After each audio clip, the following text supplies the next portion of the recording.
Welcome to the special Lawyers Edition following a parallel climate law mini conference held at the Universities of Glasgow and Strathclyde.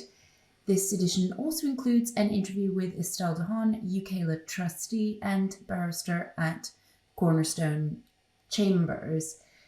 Briefly before getting into the legal edition, we have a short update on announcements following the Youth and Public Empowerment Day here at COP. It was co-chaired by the official children's and youth constituency of the UNFCCC.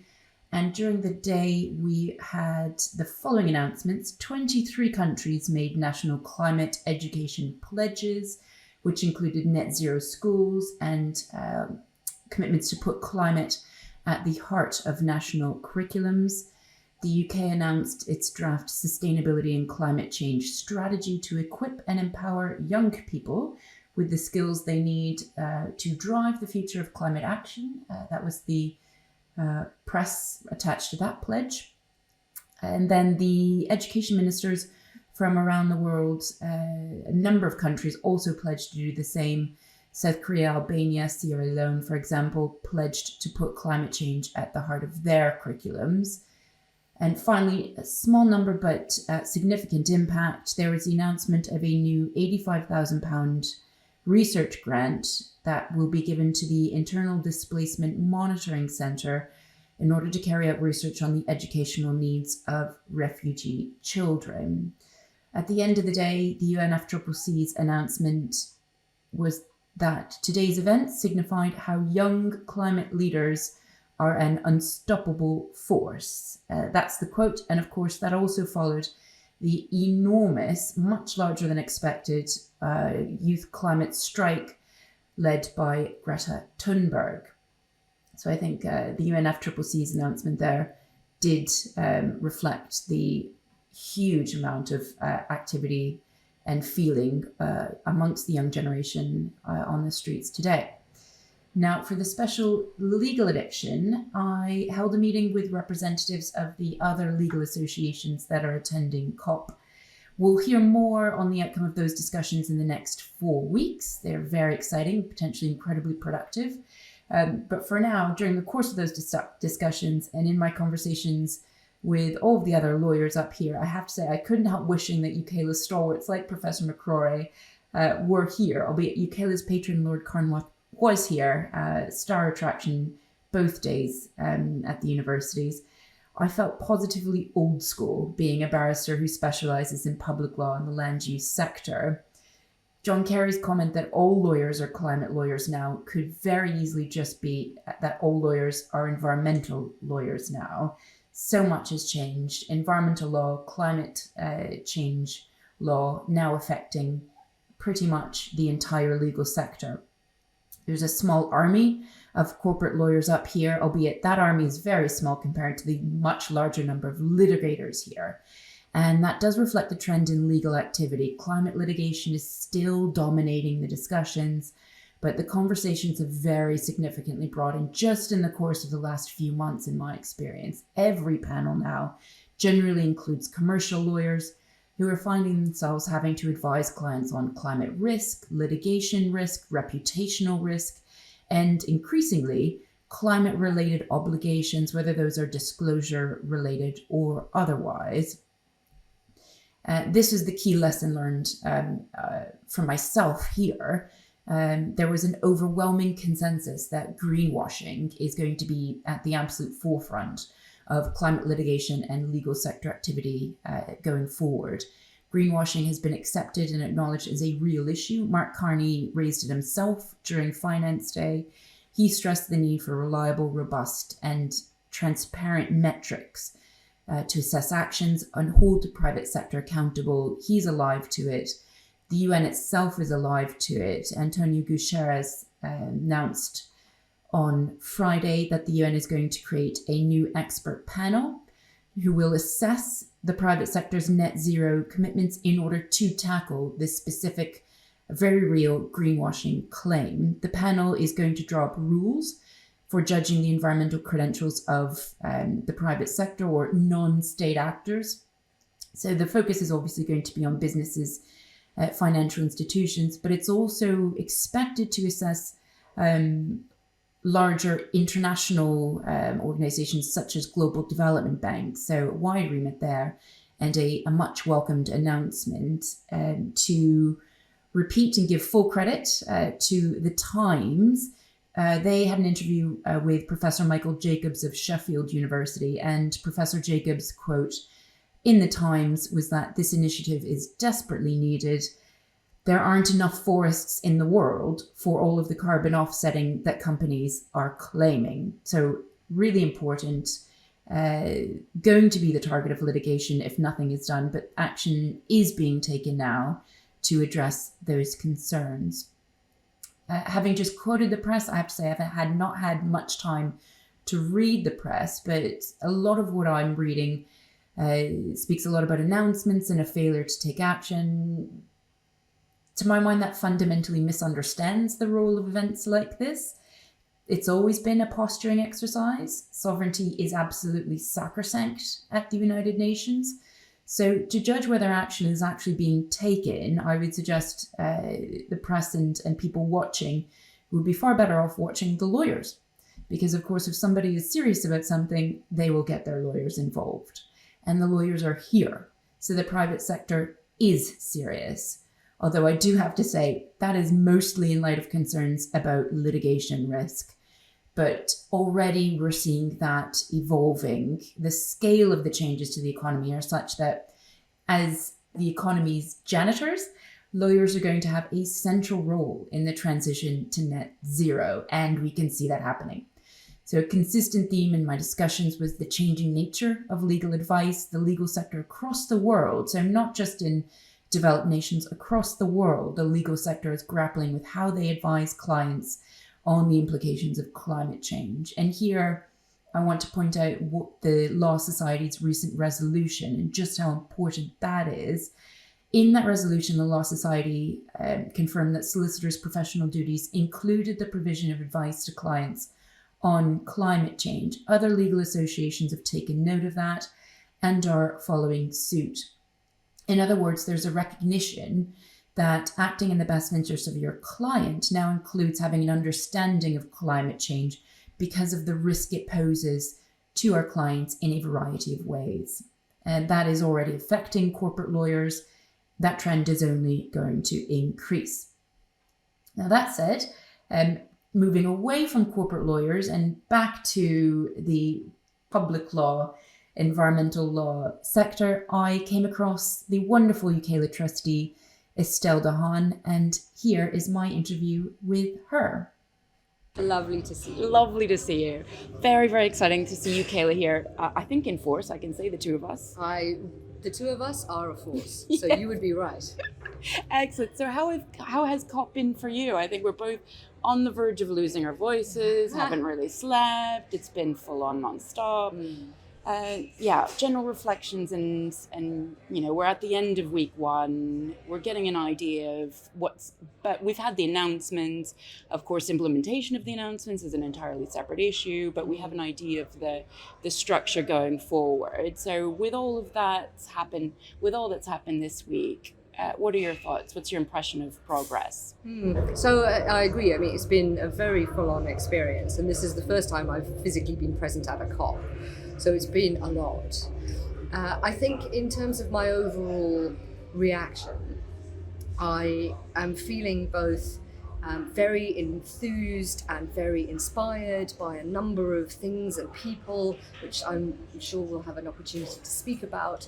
But in equal measure, I have to say I'm also feeling a fair amount of despair. And why the latter? I think the announcements are the enthusiasm and being amongst the announcements aren't the enthusiasm. Oh, right. Well, so is in the enthusiasm the background context, the feeling of public pressure on decision makers here? Is that what's giving you optimism for change coming down the line? So two things have given me optimism. First, there's an extraordinary amount of innovation by deeply committed people. And you see that, I think, most viscerally in the green zone, because there is so much to see in the green zone. It is huge, it changes every day. And if you have any opportunity, And you can, as just a member of the public, go there Yeah, absolutely. and wander around. And I think that's the engage. point as well, to get the public in. But yeah, so the green zone is insane, and it has so much to offer, both in terms of things like innovation, solutions that really do genuinely seem to be community oriented, sensibly funded, not gigantic tech solutions, with which I don't hold much store, to be frank. So there's a lot of, and then the people that you get to meet and the interactions that you get to have. So for example, I went to an absolutely fascinating event in the Green Zone, hosted by WWF. There were mayors from 2 of the regions that are moving very fast away from coal, one in Poland, one in Bulgaria. Poland is fascinating because, of course, historically dependent on coal. Precisely. And to hear the work that they are doing and other organizations, these communities, and to have that ability to access those people, in the room with them, speaking with them afterwards, that's the sort of thing that gives you a lot of hope and a lot of confidence. And many of the events that have been fringe events to which I have gone, especially fringe events dealing with law and governance and the legal aspect of dealing with climate change. Again, there is a lot of commitment and innovation, and that is that gives one a lot of hope. Okay, so that's the optimism. Exactly. And the other side of the coin, what's that? Yes, the things that I find difficult. So I fear from the information that is coming out, not just about the announcements and the lack of enforcement, or the lack of maybe I see things as a bit more of a lack of ambition as well. But the announcements around the edge of that, so the fact that emissions are likely to rise significantly to 2030, not fall. The announcements around the extent to which we are overshooting the global budget. It makes it very difficult for me to hear people who I really respect saying things like, it might be too late for 1.5 degrees. Right, so people are saying that. Yesterday I was speaking to somebody, and this is a back of the envelope calculation, because of course only in the past few days have new commitments from India, Nigeria, etc. been rolling through. So this is very much, and with no detail, or little detail. They were saying, based on those, if those were at 1.6, 1.7, 1.8, around there. And we started this with 2.7, but you're absolutely right. We've got the announcements. It's not an enforcing body, really, that aspect of international politics. So is that where you're worried, or is it something deeper than that? So that is where I'm worried, but I think it is something deeper than that, because part, I think, of the point of this COP was not necessarily to be able to make announcements that we would be at or below 1.5 degrees, but I think the political impetus was supposed to be there, and that's one of the things that is very concerning, that the political impetus, not just around emissions reduction, but also around finance, and the meeting the obligations for those states who have caused the most climate change, who have emitted the longest, to finance the states that are going to be the most affected by climate change. That's not coming forward quickly enough. And the result of that is that many of the climate impactful processes that are going to lead to certain tipping points are just going to persist. And we face, I suppose, the other thing that makes me worried is that often you speak to people from the global north and they recognize in a kind of intellectual way, if we miss 1.5, well, that is measured in lives, and that would be very significantly impactful for people in the global south. And then the discussion sort of stops there, as though, well, the unspoken is, in the global north, really, you and I know, we're actually not going to be that impacted. And I think that is a fundamental misunderstanding, because we may not be Bangladesh, so we may not be an entire country underwater, but there is going to be very significant impacts. And then we're going to get the impacts that are secondary. So if we're concerned about migration that's been caused as a result of conflict or as a result of economic disruption, just wait for the impact on the global north from climate migration. And those are the things that we're not even really dealing with that or thinking about that enough. And those are the things that worry me. Because, of course, if you have a personal interest in something, you're more likely to change your behavior. And that's what we all need to do. Obviously, also the economy needs to be rewired, etc., etc. We can afford to look strongly and squarely in the face the extent and the devastation of the problem, but we cannot afford to be pessimistic about it. It's my view. We have to travel hopefully. Otherwise, you give up, you lose hope. We'll lose before we begin. So on the hopeful side, and I'm very pleased that you raised the Law Society pledge. I think it's wonderful. And the American Bar Association's taken note. We're discussing it with other international associations. So they're a real leader here, and it's causing waves across the world. Absolutely. And two of the events, fringe events that I have attended, have focused on this and about the other area, which I think is now going to be the new front line in climate matters. So first to look at the pledge about what all lawyers, and we're talking here about solicitors, but it can be understood much more widely. And in fact, there was a declaration that was put together by Bickel and Hausfeld and the University of Glasgow. I've read that, yes. And an interesting point on separation of powers there, but that is a separate issue. Yes, a very interesting point on separation of powers, but very much the same thing about reminding lawyers in terms of their ethical professional responsibilities, understanding that the climate impact is such that the nature of your professional ethical responsibility is being affected by climate change. And you are doing your clients a disservice if you are not explaining or properly understanding yourself the extent of climate risk in any sorts of, imagine across the spectrum, any sort of deal. So if you're looking at a financial deal, for example, in terms of fiduciary duties, we're looking at financial deals in terms of due diligence, you're looking at exactly the sort of thing you're talking about, financing of projects, valuation of projects.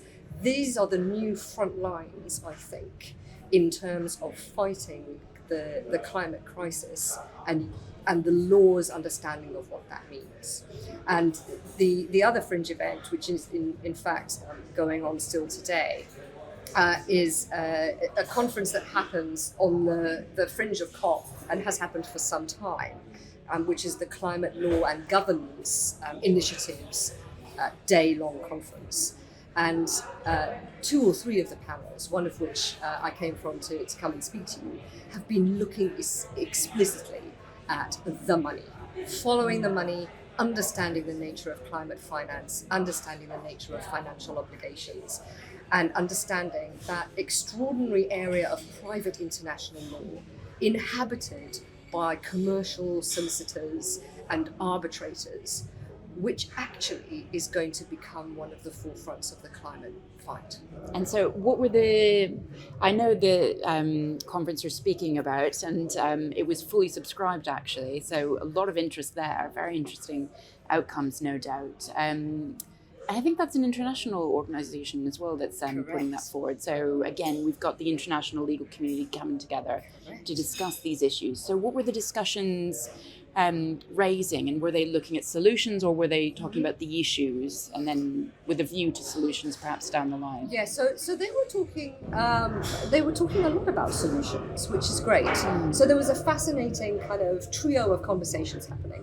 The first conversation was looking at the direct kind of financing by regional banks, in particular banks and funds that set themselves up as green funding.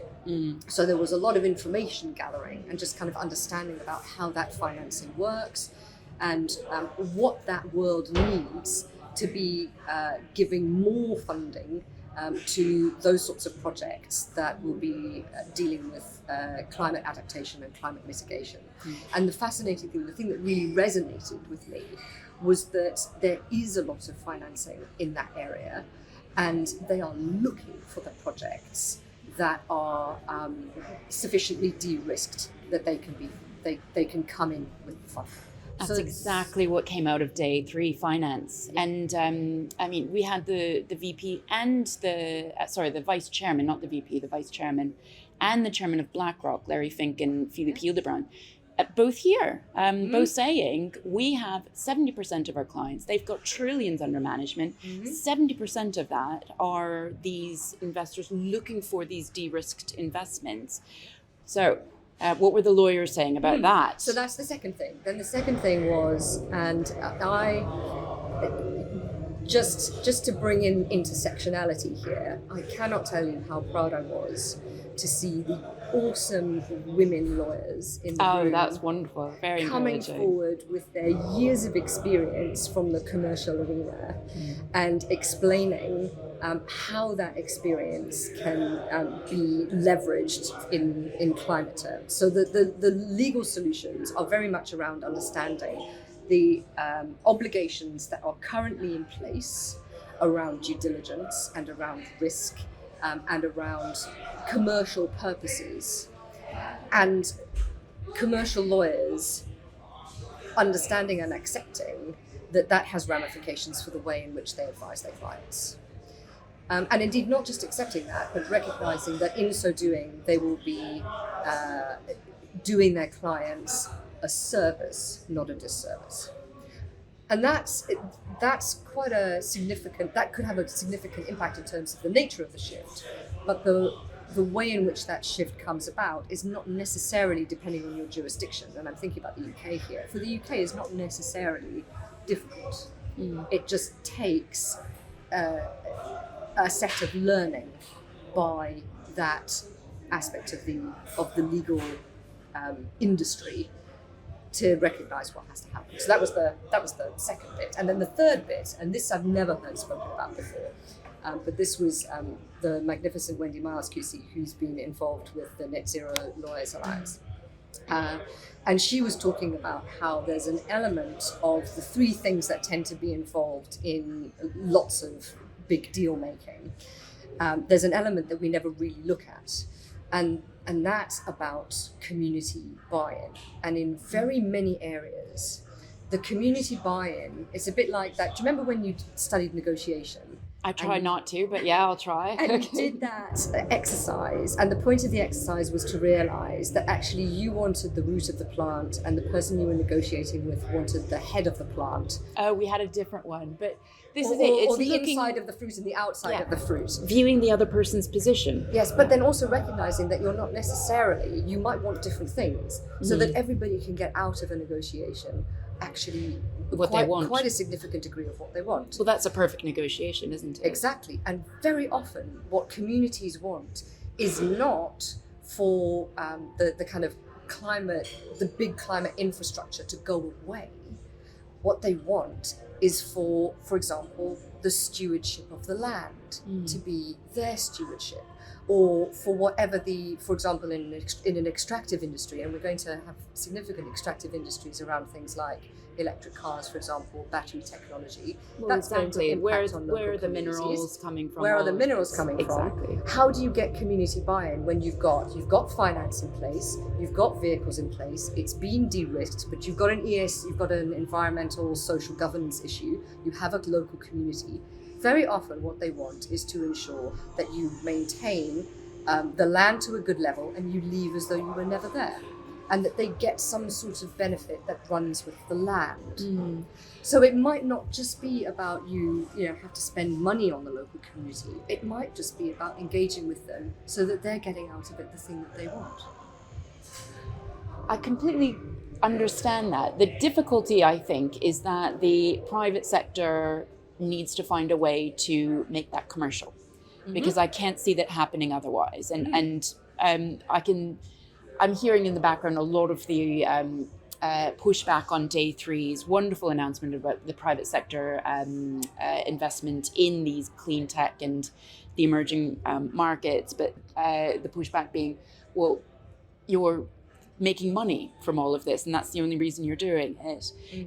But it's not going to happen if people don't, if there's no commercial incentive to do that, and there isn't enough money in the public sector to get done what we need to do. We do need trillions and trillions and trillions. 130 trillion is probably a palatable figure. I suspect it will be more. I'm not a financier, but we shall see. But that's money on the scale of the private sector, not the public sector. Exactly. That's all. That is what the private sector needs to bring to the table. Yeah. And I think the point that was being made was that the private sector can still make its money. And the motivation, so that's one part of the motivation. And then the second part of the motivation is an area which I suppose as public lawyers we're not really very often dealing with. But there are environmental, social and governance obligations, either soft or hard, that companies are increasingly having to speak to.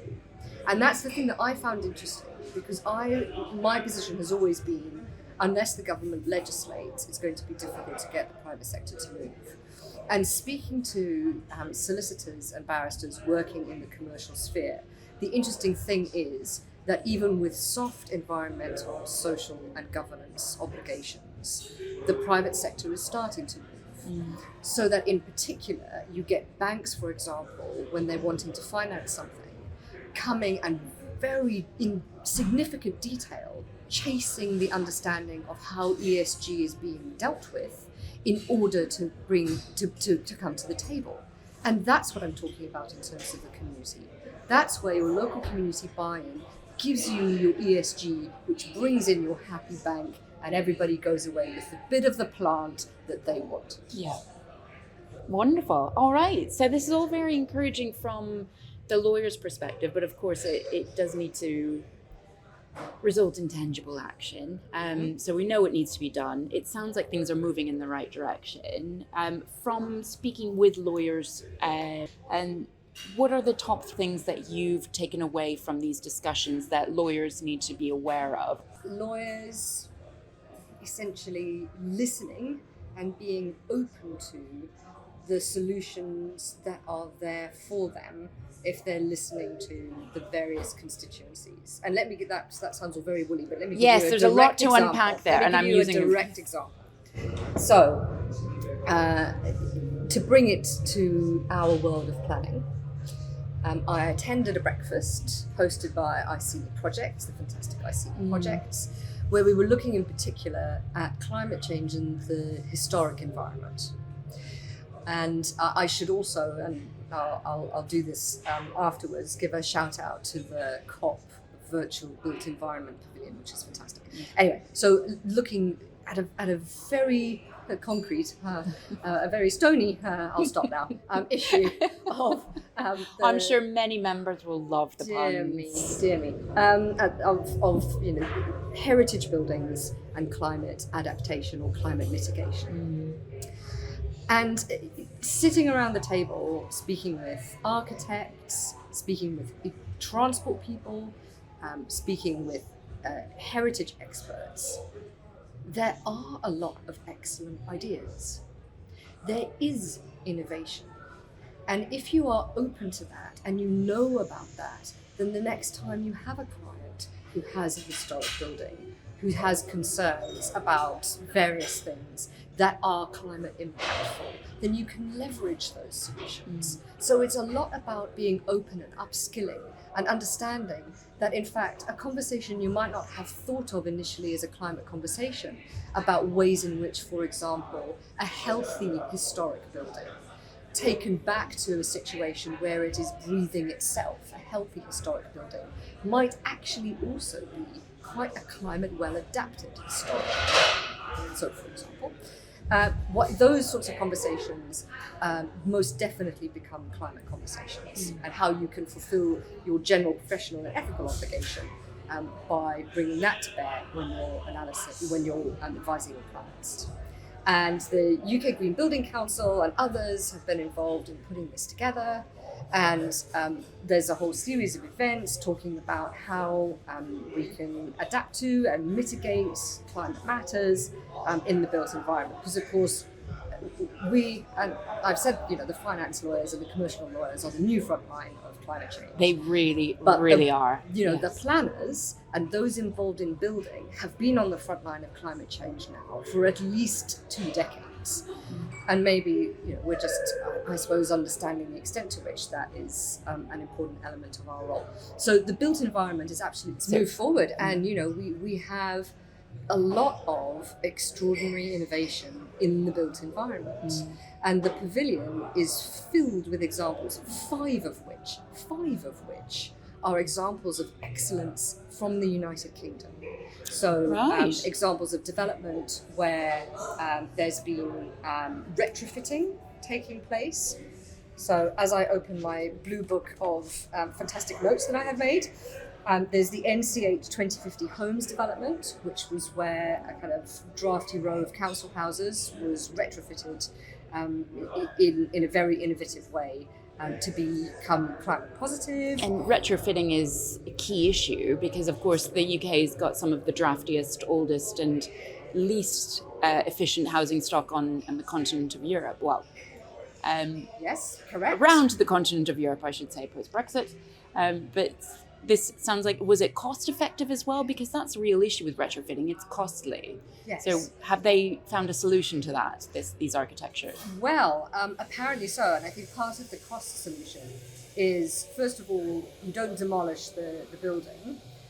So that also helps you in terms of your embedded carbon. And spoiler alert, embedded carbon is where I think the next big step is going recyclable to be. buildings. Yes, embedded absolutely. carbon. But you prefabricate off-site and bring onto site and plonk either on or over the existing building. Plonk is probably not the right word. Which needs an architectural term for it. Sure, but there we are. There is a good word. So that's just one of the 5 examples. There's an example in Bristol. There's an example of excellence in the use of the circular economy. There's an example of excellence in the use of materials. And there's a nature-based solution example, all from the United Kingdom. And then there's examples of all 3 of those things, retrofitting, circular economy, and excellence in the use of materials from around the world. And it's that sort of That's thing. very exciting. All right. Well, I think that's a really positive note to end on. Excellence in the built environment, UK-based excellence as well. Very exciting stuff. Thank you so much, Estelle. It's been wonderful talking to you. It's been my very great pleasure. And can I say thank you very much for the work that you're doing here. I think it's incredibly important in terms of bringing this event quite viscerally to people who haven't been able to come and attend. And maybe bringing some of the understanding that being here gives one. I think it's really fantastic that you're doing this. Yeah, so thank you. I have to say, to you. well, thank you. It's completely changed how I view what will happen down the line. I knew big things were coming, but we will be busy as environmental lawyers, without doubt. Thank you so much, Estelle. Thank you.